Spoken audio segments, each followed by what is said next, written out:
My name is Victoria, and for 23 years, I believed I had built the perfect life. Our colonial house in Westchester County stood like a monument to everything I thought I'd achieved: the manicured lawn, the circular driveway, the wraparound porch where I'd spent countless evenings planning dinner parties and charity events. The autumn leaves were beginning their slow dance to the ground as I pulled into our driveway that Tuesday afternoon. The crisp October air carried the scent of burning wood from a neighbor's fireplace, and I felt that familiar sense of contentment wash over me. I was returning early from my book club meeting we'd finished discussing, where the crawdads sing faster than expected, and I was looking forward to surprising my family. My husband Richard's BMW was in the garage, which meant he'd come home early from his law firm. Our son Tyler's Jeep sat in the driveway, mud still caked on the tires from his weekend hunting trip with friends. At 25, Tyler had recently moved back home with his wife Madison after losing his job at the tech startup. It was supposed to be temporary, just until they got back on their feet. I pushed through the heavy oak front door, my heels clicking against the marble foyer. "I'm home," I called out, setting my purse on the antique console table. The house felt unusually quiet for a Tuesday afternoon.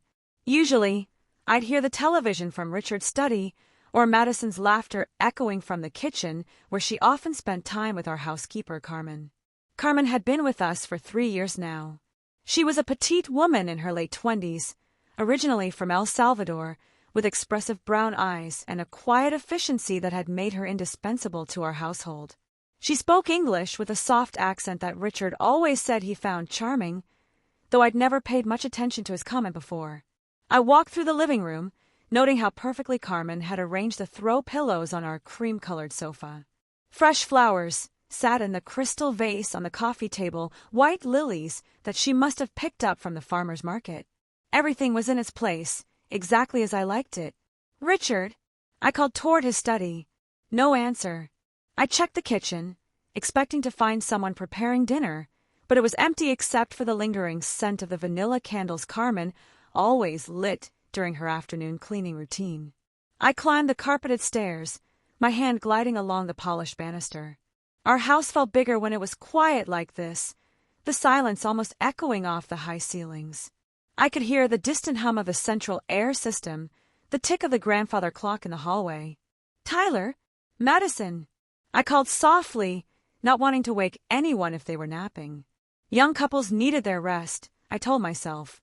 The stress of unemployment and living with in-laws couldn't be easy. As I reached the top of the stairs, I noticed something odd. The main bathroom door, the one at the end of the hallway that we all shared, was closed. Not just closed, but I could see the lock was engaged from the gap beneath the door. I paused, listening.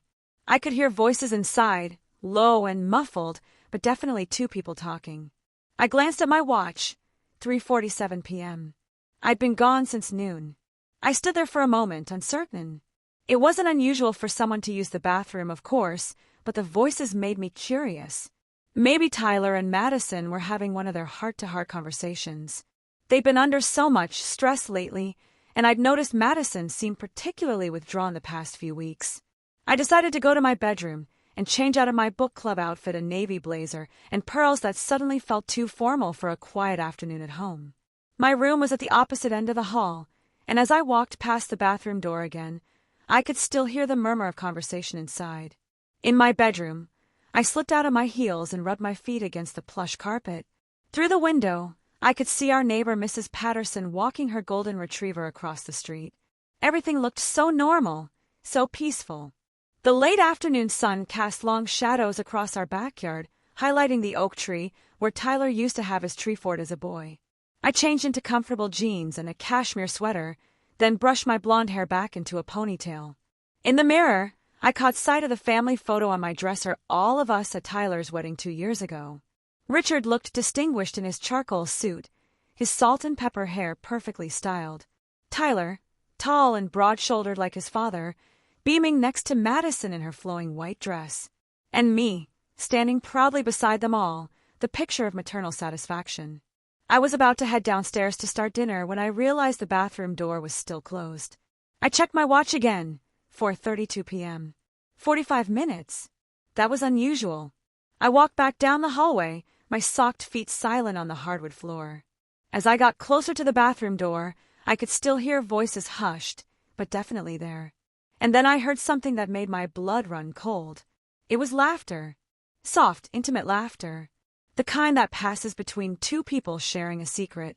I pressed my ear closer to the door, my heart beginning to race. The voices were clearer now, though I couldn't make out words. But what I could distinguish was tone, inflection, the rhythm of conversation that spoke of familiarity. Intimacy. One voice was definitely male.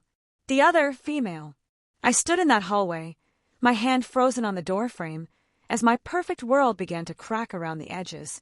23 years of marriage, 25 years of motherhood, and I had never felt so uncertain about anything in my life. The grandfather clock chimed the quarter hour, and I realized I'd been standing there for 15 minutes, listening to voices behind a locked door, afraid to knock, afraid to walk away, afraid of what I might discover. In that moment, I understood that some doors, once opened, can never be closed again. I backed away from the bathroom door as quietly as I could, my heart hammering against my ribs. My legs felt unsteady as I made my way to the kitchen, needing something to do with my hands, something normal to anchor myself to reality. I opened the refrigerator and stared blankly at its contents: leftover roast chicken, a half-empty bottle of Chardonnay, containers of Carmen's homemade salsa that Richard always praised. Everything looked the same as it had this morning, but somehow different, as if I were seeing it all through a different lens. I pulled out ingredients for dinner, my movements mechanical.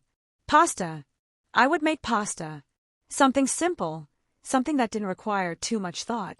My hand shook slightly as I filled a pot with water, and I had to grip the counter to steady myself. The house was still quiet except for those muffled voices upstairs. I glanced at the kitchen clock. 4:45 p.m. Nearly an hour now. I tried to rationalize what I'd heard. Maybe Tyler was helping someone fix something in the bathroom. Maybe Richard was on a conference call and someone else was, but that didn't explain the laughter. That intimate, shared laughter that made my stomach twist into knots. I found myself staring at a framed photo on the kitchen counter, our family vacation to the Hamptons last summer. We all looked so happy, so cohesive. Richard had his arm around my waist. Tyler and Madison were laughing at something off camera, and Carmen had taken the picture. I remembered how pleased I'd been that Carmen had suggested the photo, how thoughtful she'd seemed. Carmen! Where was Carmen? I realized I hadn't seen her since I'd been home. Her car wasn't in the driveway, but she often parked on the street. She usually worked until 5 on Tuesdays, and it was her habit to check in with me when I returned from my outings, to update me on what she'd accomplished during the day. The water began to boil, and I added the pasta, grateful for the mundane task. I opened a jar of marinara sauce, the pop of the lid unnaturally loud in the quiet kitchen. My mind raced through possibilities, each one more unsettling than the last. I thought about the past few months, searching for signs I might have missed.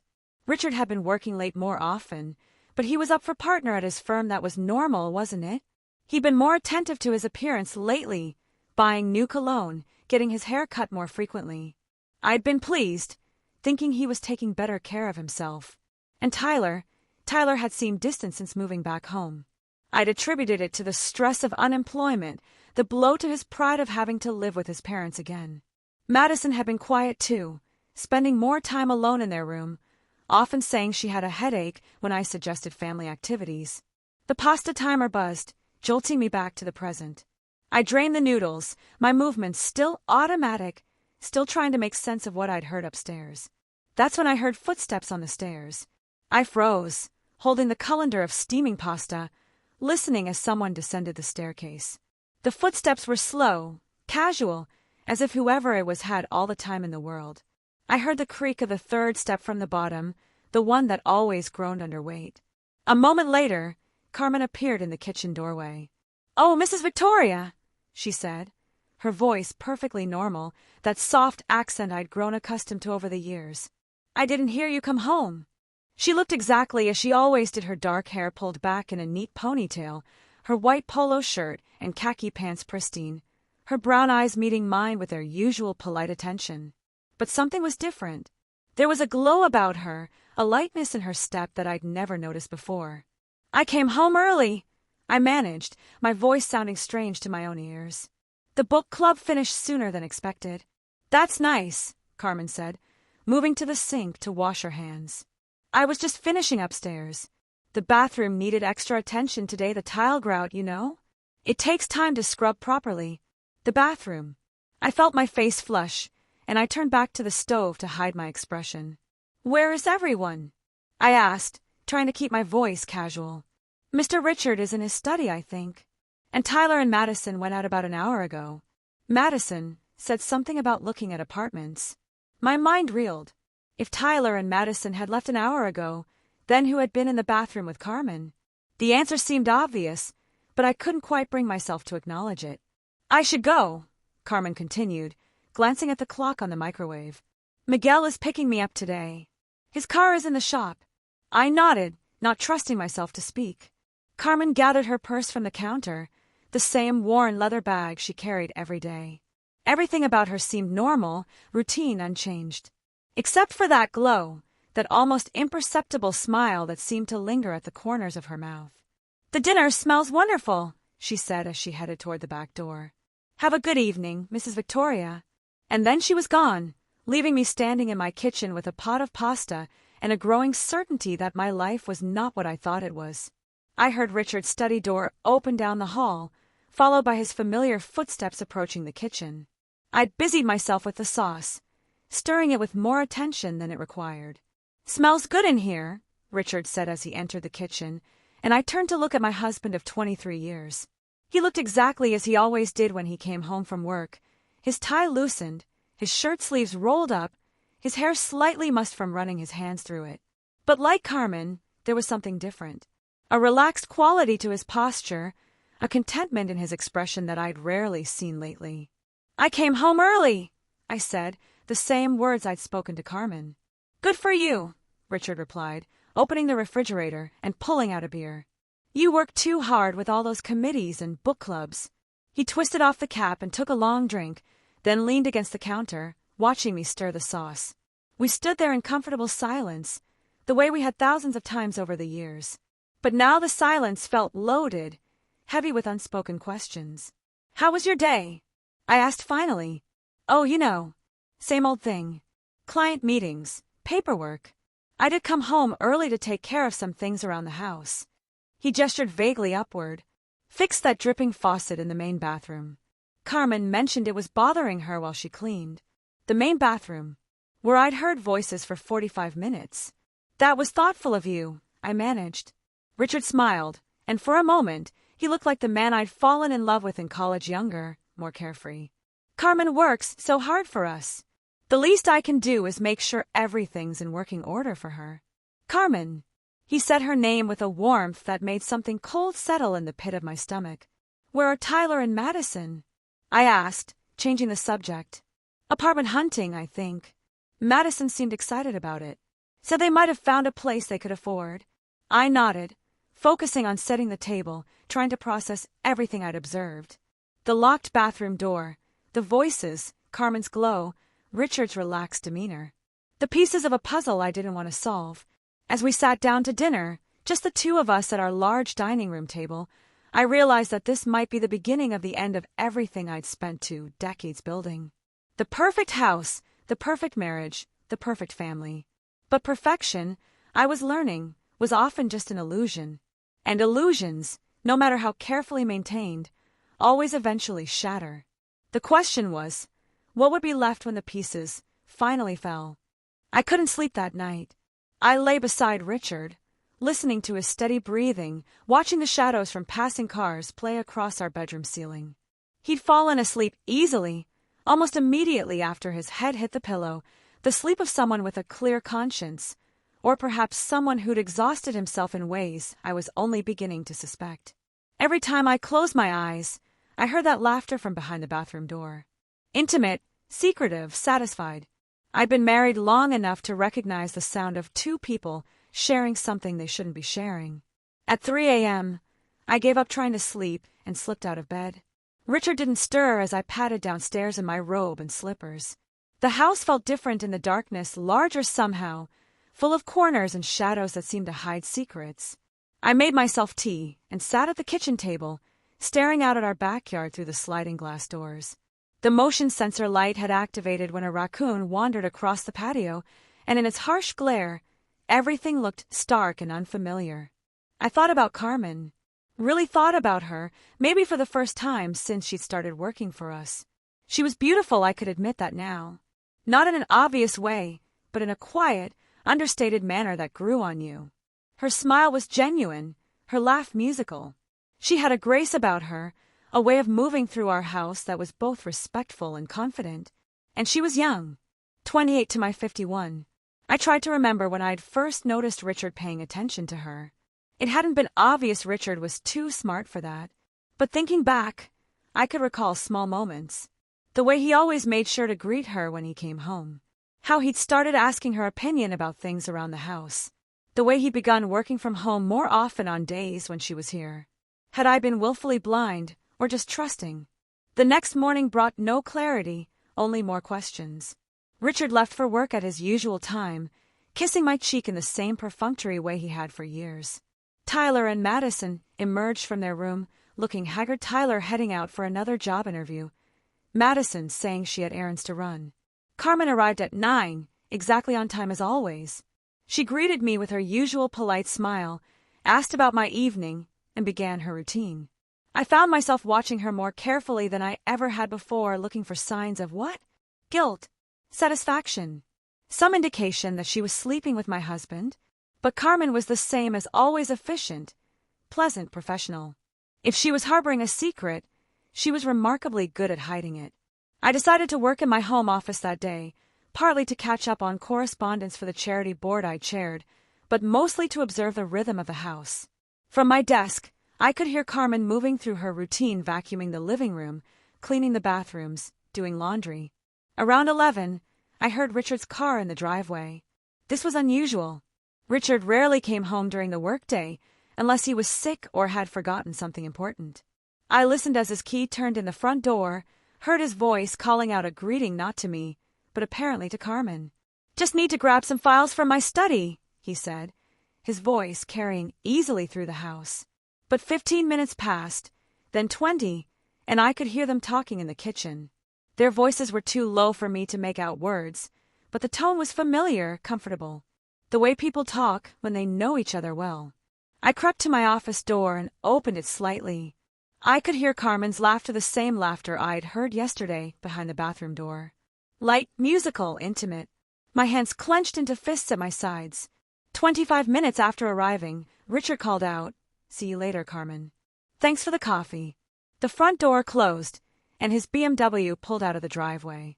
I sat back down at my desk, staring blindly at my computer screen. Coffee. Carmen had made him coffee.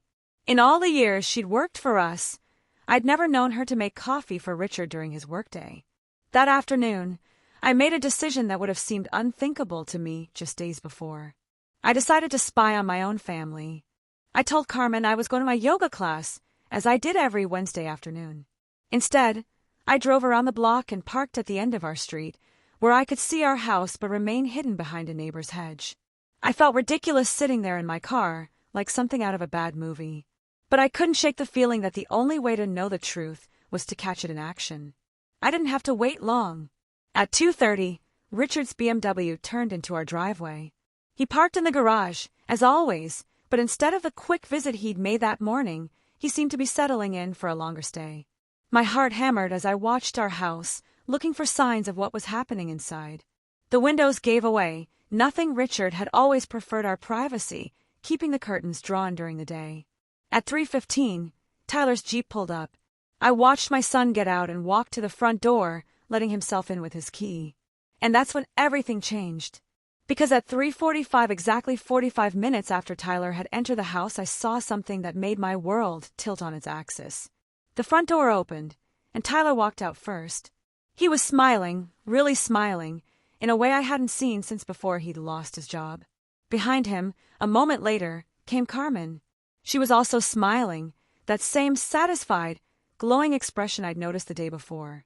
They stood on the front porch for a moment, talking quietly, and then Carmen reached up and touched Tyler's face, a gesture so tender, so familiar, that there could be no mistaking what I was seeing. My son, my married son, was having an affair with our housekeeper. I sat in my car, watching my child, my baby, kiss another woman with a passion I hadn't seen him show his wife in months. Carmen melted into his arms as if she belonged there, and Tyler held her like she was something precious, something he couldn't bear to let go. They separated, and Carmen walked to her car parked on the street. Tyler watched her drive away before going back inside, and even from a distance, I could see the spring in his step, the satisfaction in his posture. I sat there for another 20 minutes, trying to process what I'd witnessed. It wasn't Richard having an affair, it was Tyler. My son, who'd promised to love and honor Madison until death do them part, who'd moved back into his childhood home during a difficult time, who'd been taking advantage of our hospitality to conduct an affair under our own roof. And suddenly, yesterday's locked bathroom door made perfect sense. It hadn't been about a repair or a lengthy conversation. It had been about stolen moments, about two people who couldn't keep their hands off each other, finding privacy wherever they could. I thought about Madison, probably out looking at apartments she and Tyler couldn't afford, planning a future with a husband who was betraying her every chance he got. I thought about Carmen, who cleaned our house and did our laundry and smiled at me every morning while she was sleeping with my son. And I thought about myself, sitting in a car spying on my own family, discovering that the life I'd thought I was living was built on lies. The sun was setting by the time I finally drove home, and I still had no idea what I was going to do with the knowledge that was burning a hole in my chest. But I knew one thing for certain. The woman who'd left for yoga class that afternoon was not the same woman who was coming home. Some truths change you forever, and there's no going back to the person you were before you learned them. I sat in my car in our driveway for 10 minutes before I could bring myself to go inside. The house looked the same as it always had, warm light glowing from the windows, the porch light casting welcoming shadows across the front steps. But I knew that stepping through that front door meant confronting a reality I wasn't sure I was ready to face. When I finally entered, the scene was achingly normal. Madison was in the kitchen making dinner, her blonde hair pulled back in a messy bun, humming softly as she chopped vegetables. Tyler was setting the table, and Richard was reading the newspaper in his chair in the living room. Carmen had left for the day, her absence somehow more noticeable now that I knew what her presence really meant. "How was yoga?" Madison asked brightly as I hung my keys on the hook by the door. The simple question felt like a knife twisting in my chest. Here was my daughter-in-law, my Tyler's wife, asking about my day while her husband spent his afternoons in the arms of another woman. The betrayal felt personal now, not just against Madison, but against me, against our family, against everything we were supposed to represent. "Fine," I managed, forcing a smile. "How was apartment hunting?" Madison's face lit up in a way I hadn't seen in months. "Actually really good. We found a place we might be able to afford. It's small, but it's in a good neighborhood, and the landlord says if Tyler can find steady work, he'd be willing to work with us on the deposit." Tyler looked up from the silverware he was arranging, and I saw him smile at his wife, a real smile, not the distant, distracted expressions he'd been giving her lately. For a moment, he looked like the boy I'd raised, the young man who'd fallen in love with Madison in college and called me crying with joy the night he proposed. How could he look at her like that, smile at her like that, when just hours ago he'd been kissing Carmen on our front porch? "That's wonderful news," I said, and meant it. Madison deserved so much better than what she was getting. Dinner was a surreal experience. We sat around the table like the perfect family I'd always believed we were, discussing Tyler's job prospects, Richard's cases, my charity work. Tyler was more animated than he'd been in weeks, asking Madison questions about the apartment, making plans for their future together. He played the role of devoted husband so convincingly that I almost doubted what I'd seen that afternoon. But then I noticed the small things. The way Tyler's phone buzzed throughout dinner, and how he casually checked it each time, his face softening almost imperceptibly when he read whatever messages he was receiving. The way he excused himself twice to use the bathroom, staying away just long enough to send quick replies. The satisfied, almost smug expression that flickered across his features when he thought no one was looking. After dinner, Madison and Tyler retreated to their room to look at online listings for furniture they couldn't afford. Richard settled into his study to work on a brief, and I found myself alone in the kitchen, loading the dishwasher and trying to decide what kind of person I wanted to be. I had 3 choices, as far as I could see. I could pretend I'd never seen what I'd seen, never heard what I'd heard. I could go back to being the woman who trusted her family implicitly, who believed in the perfection she'd spent decades building. It would be easier, certainly. Less painful. Less complicated. I could confront Tyler directly, demand that he end the affair and tell Madison the truth. It was what the moral part of me insisted was right. Madison deserved to know. She deserved the chance to make an informed decision about her marriage, her future. Or I could handle this quietly, strategically, find a way to end the affair without destroying Madison in the process, without tearing our family apart publicly. I was still wrestling with these options when Tyler appeared in the kitchen, looking for a late-night snack. "Mom," he said, noticing my expression. "You okay? You seem, I don't know, distracted tonight." I looked at my son, really looked at him. At 25, he was still handsome in that boyish way that had made him popular in high school and college. But there were lines around his eyes now, a tension in his shoulders that spoke of the stress he'd been under since losing his job. He'd always been charming, able to talk his way out of trouble, to make people like him without much effort. Had he charmed Carmen the same way? Had he convinced her that what they were doing was acceptable, that it wasn't really betrayal if no one got hurt? "Tyler," I said quietly, "I need to ask you something, and I need you to be honest with me." Something flickered in his eyes, wariness, maybe, or guilt. "Okay. Are you happy in your marriage?" The question seemed to catch him off guard. He leaned against the counter, running a hand through his dark hair, a gesture so like his father's that it made my heart ache. That's kind of a complicated question, Mom." "Is it?" He was quiet for a long moment, staring down at his hands. When he looked up, there was a vulnerability in his expression that reminded me of the little boy who used to crawl into my lap when he'd had a nightmare. "Madison is a good person," he said finally. "She's kind and patient, and she stood by me through all this job stuff when she could have easily given up. But sometimes I feel like we got married because it was what we were supposed to do, you know? We'd been together since college. Everyone expected it. We were at that age where all our friends were getting married. And maybe we never really asked ourselves if we were right for each other." The honesty in his voice surprised me. It wasn't what I'd expected. Not defensiveness or denial, but something that sounded almost like relief, as if he'd been waiting for someone to ask him these questions. "And Carmen?" I asked softly. The color drained from his face. For a moment, he looked like he might deny it, might try to bluff his way through like he had as a teenager when I'd caught him sneaking out. But then his shoulders sagged, and I saw the truth in his eyes. "How did you know?" "I saw you yesterday. Today. The bathroom door, Tyler. 45 minutes. He closed his eyes, leaning heavily against the counter. "God, Mom. I'm sorry. I'm so sorry you had to find out like that. Are you sorry you're doing it, or sorry I found out?" The question hung between us like a challenge. Tyler opened his eyes and looked at me directly, and in that moment, I saw not my little boy, but a man grappling with choices that would define the rest of his life. "I don't know," he said finally, "and that probably makes me a terrible person." I moved closer to him, close enough to see the guilt and confusion warring in his expression. "Tell me about her. About Carmen. Mom. Tell me." He sighed, running both hands through his hair now. She's amazing. She's smart and funny, and she sees the world in this way that's so different from how I've always seen it. When I'm with her, I feel like the person I used to be before everything got so complicated. Before I became this unemployed guy living in his parents' house, disappointing everyone. "And Madison doesn't make you feel that way?" "Madison makes me feel guilty," he said quietly. "Because she deserves better than what I can give her right now. She deserves someone who can support her, who's not a complete failure at 25. When I look at her, I see all my shortcomings reflected back at me. So you found someone who doesn't reflect those shortcomings? Carmen doesn't judge me.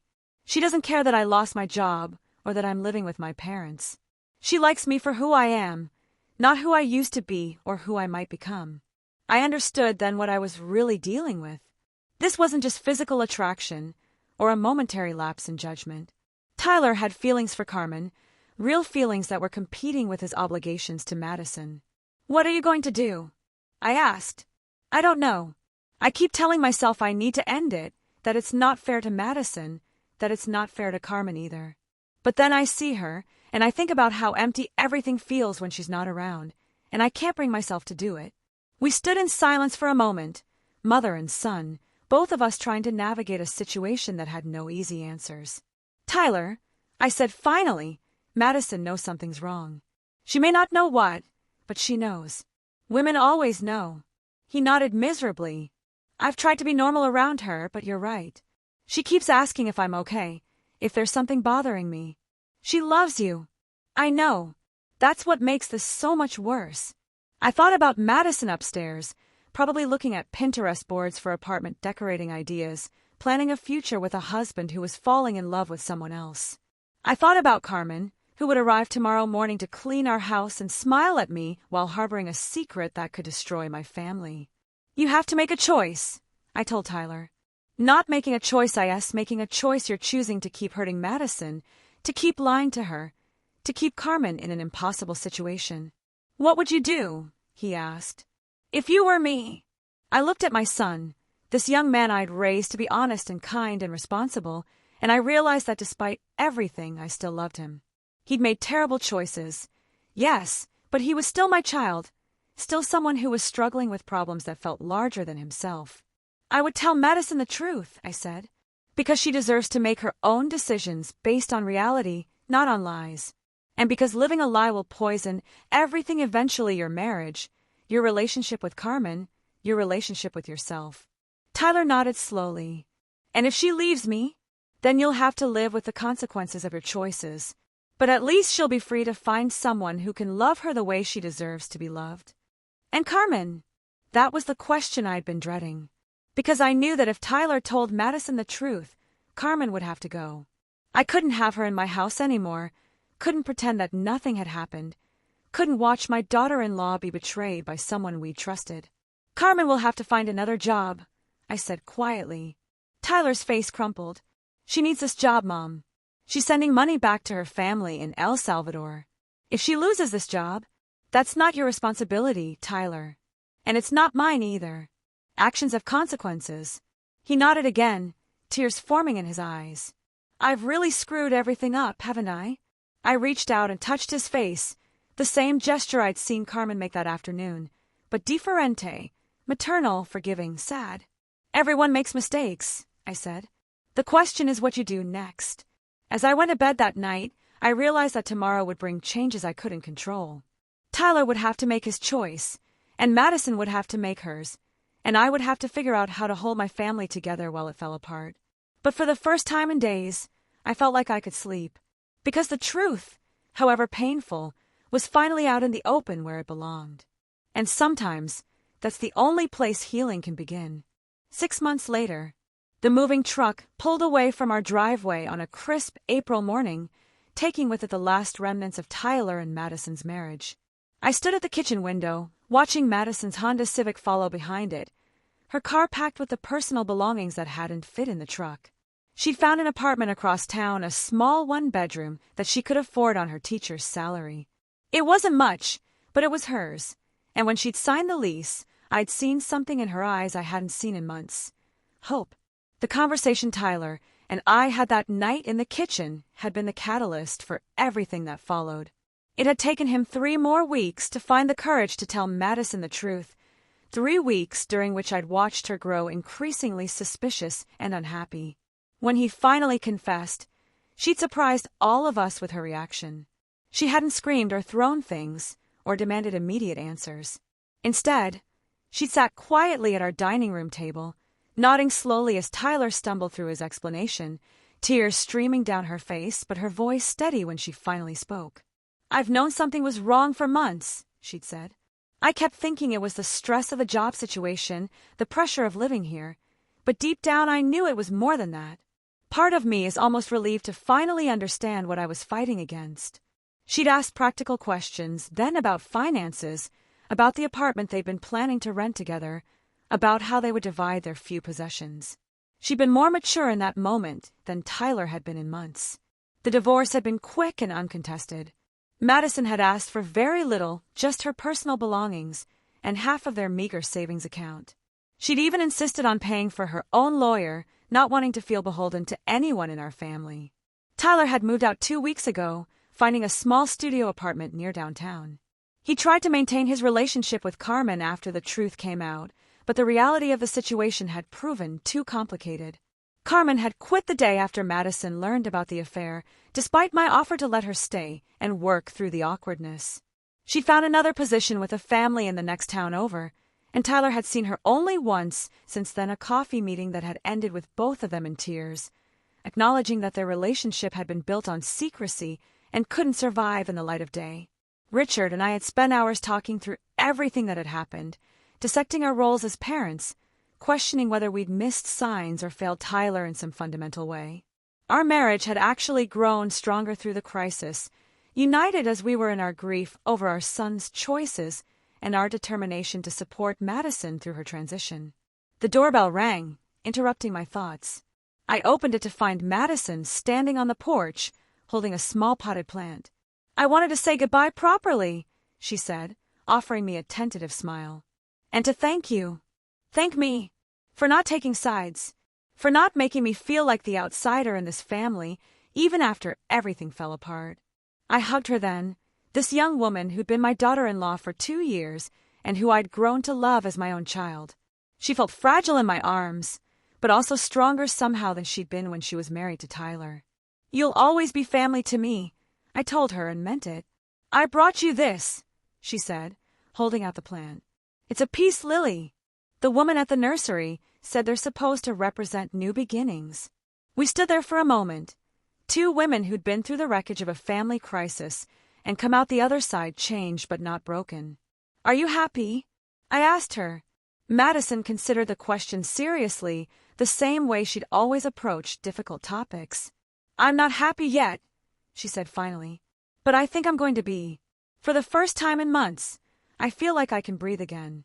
Like I can make plans that are just mine without having to worry about whether someone else is going to sabotage them." After she left, I carried the peace lily to the kitchen and set it on the windowsill where it would get morning sun. The house felt different now, emptier, but also cleaner somehow, as if the air itself had been purified by the removal of all those secrets. Tyler called that evening, as he did most nights now. Our relationship was slowly healing, built on a foundation of honesty that hadn't existed before. He was seeing a therapist, working through his issues with commitment and self-worth. He'd found a job at a marketing firm, not his dream job, but steady work that paid his bills and gave him some independence. "How are you doing, Mom?" he asked, the same question he'd been asking every night for weeks. "I'm okay," I said, and for the first time it was completely true. "How are you?" "Better. Still figuring things out, but better." "Good. Mom, I know I've said this before, but I need to say it again. I'm sorry. For everything. For the lying, for the betrayal, for putting you in an impossible position. I know you are. Do you think Madison will ever forgive me?" It was a question he'd asked several times, and I gave him the same answer I always did. "Forgiveness isn't about you, Tyler. It's about her healing. Whether she forgives you or not, you need to forgive yourself and make sure you never hurt someone like that again." After we hung up, I walked through the quiet house, turning off lights and checking locks. Richard was in his study, working late as usual, but even his absence felt different now. Not secretive or suspicious, just the normal rhythm of a man focused on his career. I paused in the hallway outside what used to be Tyler and Madison's room. We converted it back into a guest room, removing all traces of their brief residence. It was neutral now, ready for visitors who might come and go without leaving behind the complicated residue of broken promises. As I prepared for bed, I thought about the woman I'd been 6 months ago, the one who'd believed in the perfection of her family, who'd measured her success by the smoothness of her daily routine and the envy of her neighbors. That woman had been living in a beautiful illusion, but it had been an illusion nonetheless. The woman I was now lived in a messier reality, one where people made terrible choices and had to live with the consequences, where families could be broken and rebuilt in new configurations, where love wasn't always enough to sustain a relationship, but was sometimes enough to help people survive its ending. I wasn't sure which version of myself was happier, but I knew which one was more honest. And as I drifted off to sleep in my own bed, in my own house, beside my husband of 23 years, I realized that sometimes the best thing you can do for the people you love is to refuse to participate in their lies, even when the truth is painful, even when it destroys the beautiful picture you've spent years creating. Because in the end, a life built on truth, however imperfect, is always stronger than one built on even the most beautiful lies. The peace lily on my kitchen windowsill would bloom when it was ready, and when it did, it would be real.